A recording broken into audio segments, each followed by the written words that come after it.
Stiamo seguendo diverse persone anziane che hanno dovuto acquistare uno smartphone ma non hanno minimamente idea di come funzioni, proprio per far fronte a queste chiusure di uffici postali. Sono 15 gli uffici postali della Marca coinvolti nel ridimensionamento di servizi previsto dal 16 dicembre scorso in Veneto da Poste Italiane, con Spresiano e Vittorio Veneto che hanno tagliato l'apertura pomeridiana. Un piano che ha imposto la chiusura definitiva di altri uffici in Veneto e che nel tempo, secondo Adico, ha allargato la platea di chi ha trasferito sul cellulare molti servizi prima appannaggio dei servizi postali. E così molte persone senza alcuna alfabetizzazione digitale sono diventate vittime facili dei truffatori. Il report 2024 della Polizia Postale parla chiaro: in Veneto sono state denunciate per crimini finanziari online 190 persone, oltre 23.000 le segnalazioni. Siamo a 23.896 segnalazioni acquisite dalla Polizia Postale, quindi un 28,9% delle complessive segnalazioni.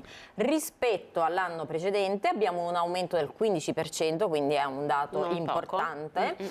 e si registra un aumento del 32% delle somme sottratte. Somme che quasi mai tornano nelle mani delle vittime di truffe, finendo in conti correnti spostati o reinvestite.